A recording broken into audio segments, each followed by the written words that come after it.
The idea to bring back to life the Sahara Desert, to try to stop the desert from encroaching further south into the Sahel. The idea to create a huge strip of vegetation crossing the entire African continent from Dakar in the west to Djibouti in the east. More than 8,000 kilometres long, crossing 11 countries.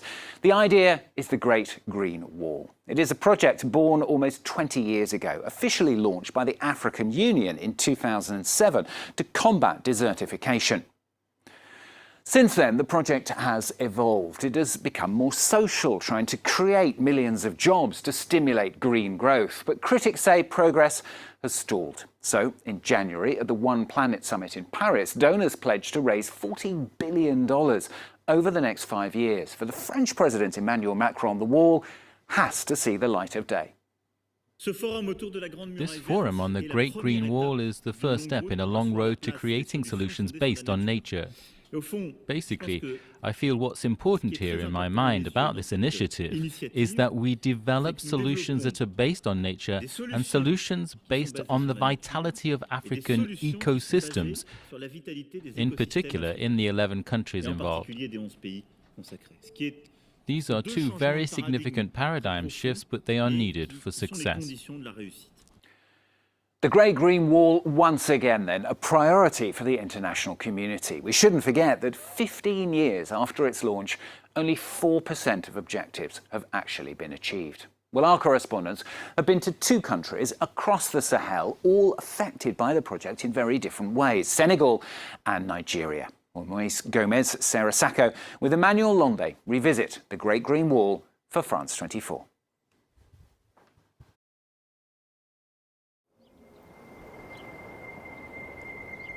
According to the elders of Louga, the whole region was green once. Today it only rains a few weeks a year, exactly 300 millimetres on average, less than a can of Coke. We're here in the middle of a semi-arid zone in northwestern Senegal, on the path of the Great Green Wall, where former Minister of Environment and staunch ecologist Aidar El Ali and his team are hard at work. I'm a great tree planter and especially passionate about the issues that can push people to act for their own well-being and the well-being of the environment around them, because everything is linked. The environmentalist was recently appointed to head the National Agency for Reforestation and the Great Green Wall to try to breathe new life into the 15-year-old project. There have been a lot of seminars, a lot of studies, a lot of reports, a lot of blah, blah, blah. And on the ground, there is a lot of nothing. Aidar El Ali's recipe for success is simple. Go and meet people, village to village, to convince them of the value of planting trees.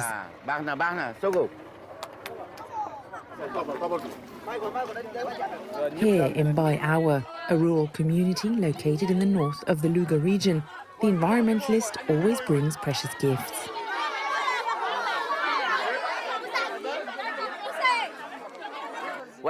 Before planting, you must remove the black plastic. Above all, you must be careful not to remove the soil. He hands out more than 1,000 plants in just a few minutes, including lemon and mango trees. Since he took office, this has been Aidar El Ali's approach: prioritise fruit trees to get the population involved. It's that simple for me, by giving people the trees they need, not by doing programs to come and plant trees that nobody needs that will eventually die. Because with a tree that they need, they will take care of it, they will love it, they will water it, and they will expect it to give fruit. Until now, fruit trees were a thing of the past in Bai Awa. So it's with gusto that the Mbeng family is planting its own lemon tree today. This farming couple and parents of 7 children have witnessed the region change firsthand. There are not as many trees today as when I was a child. Back then, the vegetation was dense. It wasn't as dry as it is today. So I'm really happy. Trees are important.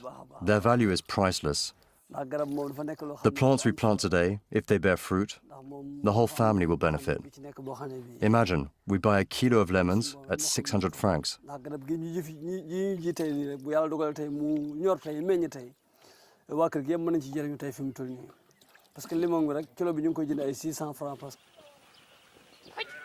Louga is the centre of the livestock and agricultural zone of Senegal. Yet, well before winter arrives, there isn't a blade of grass on the ground. Nomadic cattle devour the smallest sprig. This overgrazing, aggravated by climate change, is one of the main causes of the region's desertification. To give nature time to recover, new innovative methods are necessary at lower cost. Like these pods, which are cheap and a hit with the livestock. After eating this fruit, the seeds will remain in the excrement of the animals. By returning them to the earth after the rainy season, we will have trees. The Great Green Wall team hopes the experimental technique will be a success. They're using livestock to spread the seeds of the Acacia redania, or desert tree, in the area. It's an extremely nutritious tree for the cattle, which allows cattle to have a lot of milk. But it's very important because it draws nitrogen to the surface. It actually enriches the soil.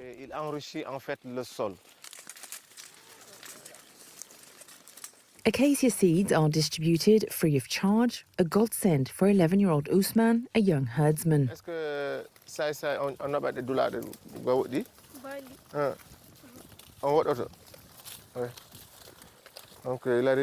So he says sometimes he takes them far away to be able to find food.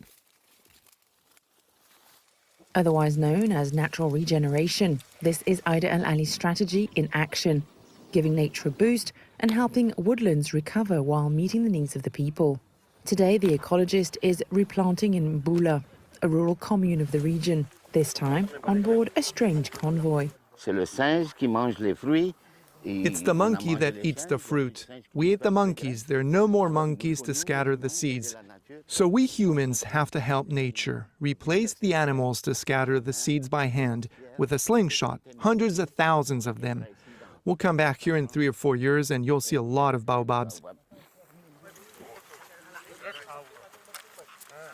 But what will the rate of success be for these seeds to take root in the sandy soil?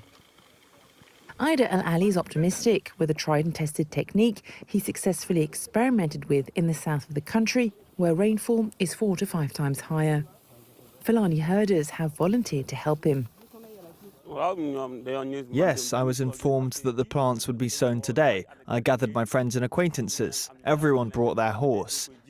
We participate because this reserve is very, very important to us. It's the only place where there's still grass for our animals. The reserve is 700 hectares of fenced land, protected from grazing livestock and logging, a sanctuary. The Great Green Wall has around 30 of these reserves throughout Senegal. It's one of the agency's most visible successes. Look here, there's no grassy carpet. And look here, this is for the cattle. And this also creates shade on the land. The land is not hit by the sun, which absorbs the water and kills all the biodiversity. When it rains on it, it will rot and feed the earth. And next year, the grass cover will be even more important.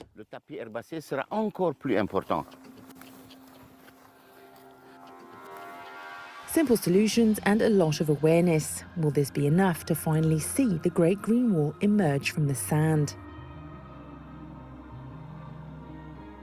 So far, only 4% of the objectives for 2030 have been reached in terms of land restoration in the area.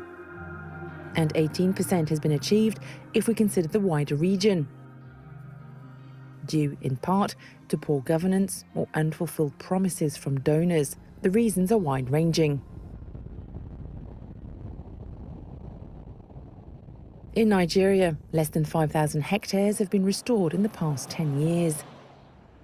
Desertification threatens more than 40 million people in the north of the country. Desertification, deforestation, and as a result, that has plunged the community into poverty and poverty, albeit migration, conflicts. Yavala Safiyanu is one of the project leaders in Nigeria. He's on a field visit to Jigawa on the border with Niger, one of the few places in the country where the agency can operate normally. Insecurity is a challenge. There's nothing we can do more than either engage the services of forest guards in some of the areas which don't experience, or the areas which are not too volatile enough. But the areas that are too volatile, we try to suspend our operations there.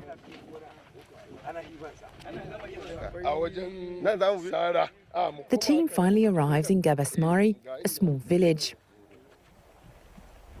Reforestation is underway here since 2018. On 3 hectares, an area the size of 4 football fields, the landscape has been transformed.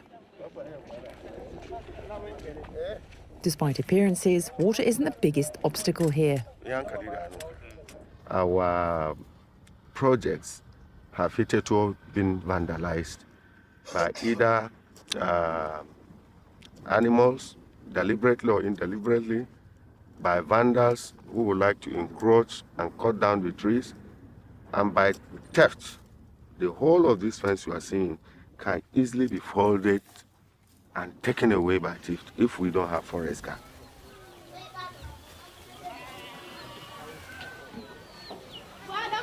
With this in mind, the Great Green Wall team has turned its attention to training. To find out more, we head to the neighbouring state of Kano, where the rural community of Kandandani is suffering from desertification.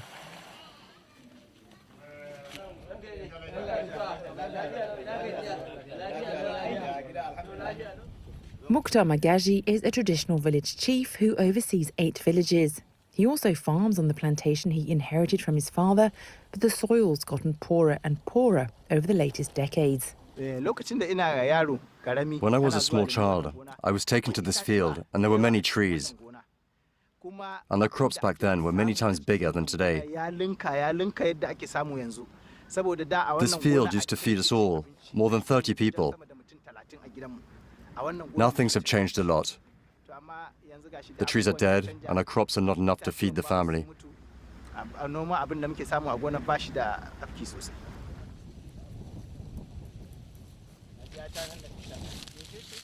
Mukhtar has received training in the region over the past 3 years. We have learned a lot from the Great Green Wall. First of all, they taught us how to take care of our traditional plants, the ones that grow spontaneously. Then they taught us how to plant these fruit trees, like these. They showed us how when you plant them and take care of them, they will grow during the winter and then bring back the richness of the soil.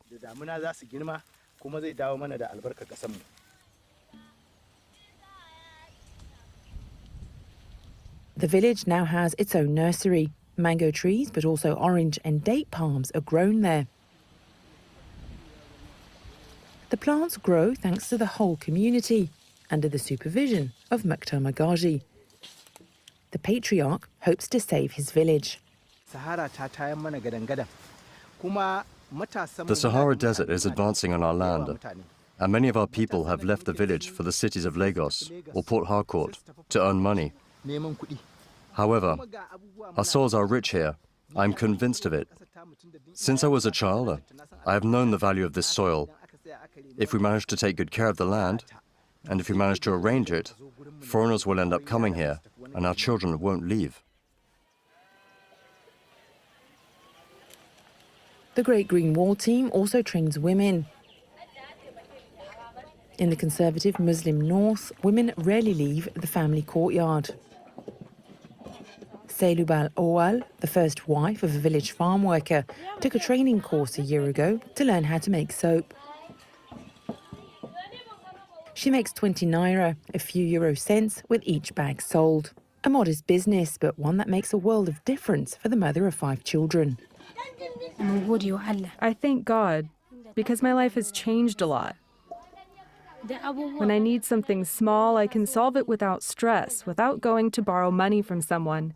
When I wake up in the morning and my children's father can't give me money to buy them breakfast and he says he has no money, I can give it to them.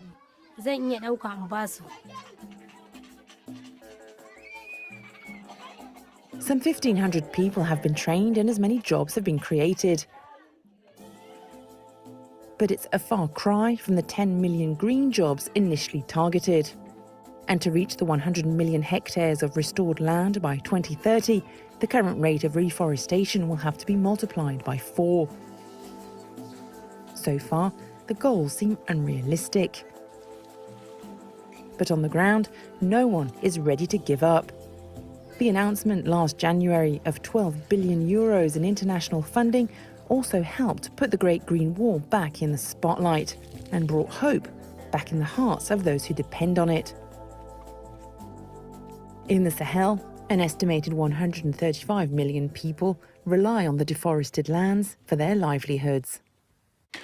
Sarah Sacco, Moise Gomez with Emmanuel Londe revisiting the Great Green Wall for France 24. Well, that's all from this week's edition. Don't forget, of course, you can catch it again and the previous editions as well on our website at france24.com. More news shortly. Thanks for watching.